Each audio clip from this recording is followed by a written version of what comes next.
It's important to do vendor audits for a variety of reasons. The ACFE tells us that we have tips as one of our largest or the largest way we learn about things. How are we going to respond to a tip that a vendor is in some sort of inappropriate relationship or doing things that they shouldn't do? We go out and visit them. We look at their books, we talk to them, we interview their books and records, if you will. That's the vendor audit. All those around will see what's going on because vendors will talk with vendors. It's one thing I learned very easily, very quickly, that you're interviewing Joe and he's talking with Bill over here, his competitor. They know what's going on. They know you're in town.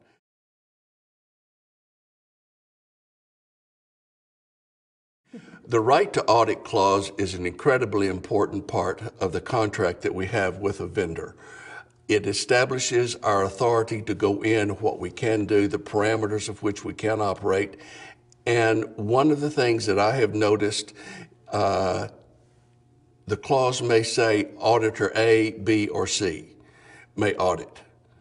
Now, what if you're not A, B, or C? What if you are not in internal audit, you happen to be in the law department? You know, does that audit clause need to be a little bit more generic? What if you decide that you're going to outsource an audit? Don't we need to have the ability to hire an independent auditor of our choosing to go in and exercise our rights?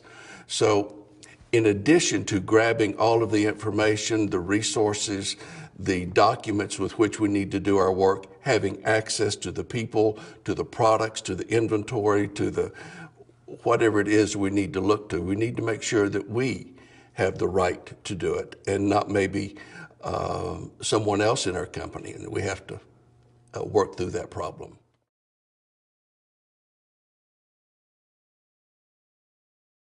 A vendor audit can have a variety of reasons, objectives, purposes, goals that you need to achieve. It could be anything from a very small objective. I just want to go out and let my vendors know that we're trying to operate an ethical, above board business. And if they have a complaint, here's who they can call. Here's our hotline number. Just talk about ethics to your vendors and let them be assured that you respect ethics as something that must be followed in today's world and that you do try to do that. Let's say it increases a little bit to we have a suspicion. We don't know that these things are going on, but for whatever reason, we have a suspicion that's in the back of our mind that clouds our perspective about whether or not this relationship, this vendor, is really the type of business relationship we want to be in.